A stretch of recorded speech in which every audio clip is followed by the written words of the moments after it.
Thank you, Mr. Chairman.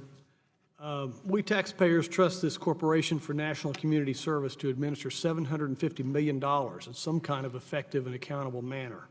In 2015, the GAO requested a list from you all of grants that you've done, and it ranged from some 2,400 to over 2,800.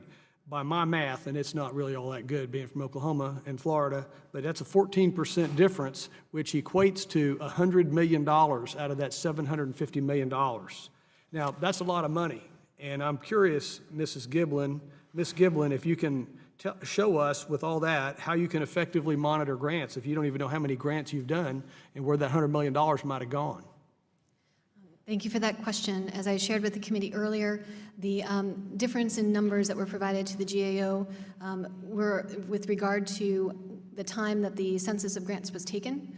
Our antiquated IT system that we have had at the time to help us get that data analytics and get that information to GAO is being replaced by a much more robust and more fulsome IT modernization effort that is providing us with a best-in-class data analytics platform from which we'll be able to provide the types of the numbers that are necessary to better assess our grant portfolio. So given this $100 million discrepancy, Mrs. Bawden and Mrs. Jeffrey perhaps, do you think that the CNCS leaves us at risk, and can you assure us that this money wasn't wasted and that more money hadn't been wasted?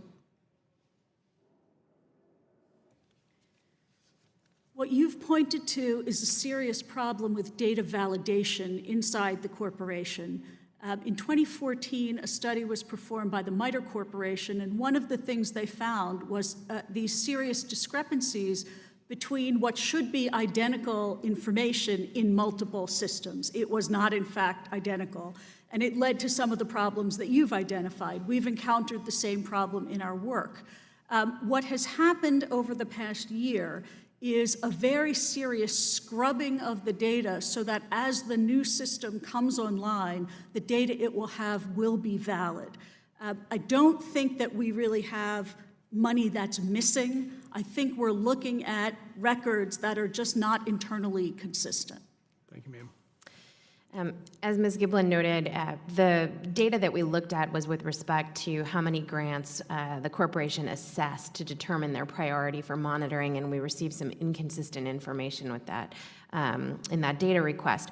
We did make a recommendation to ensure that the corporation assesses all of the grants it expects to be active in the coming fiscal year to make sure that it understands their risk and effectively monitors them. So the Inspector General recently made it clear that they think the CNCS lacks, quote, sufficient expertise and has not devoted the level of resources necessary to detect millions of dollars of improper payments. These improper payments are reporting high dollar overpayments and fail to complete a cost-benefit analysis for the receipt of payments. So, Ms. Giblin, how can you assure us that this money is being spent well? Again, as I've shared earlier, that I am working closely with the Office of Management and Budget to ensure that I have a more robust testing methodology that will be implemented this year to ensure that we have the information we need to more accurately and report with confidence the improper payment rate for the agency. I am also happy to share that I've also met with a number of federal agencies to garner best practices in not only the reporting and testing methodologies, but in the strategies to address noncompliance.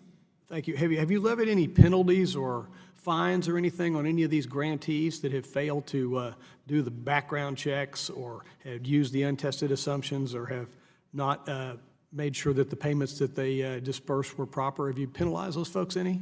With regard to the annual improper payment testing, we do recall any improper payment that we identify and disallow those costs, and we are in the process of recovering those costs right now. With regard to the CHC program, we do have a disallowance policy. So do you ban them from future grant applications and things like that?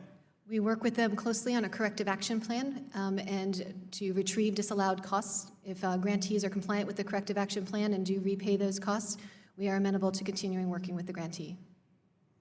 That would never happen in the private sector. Thank you, ma'am. I yield my time.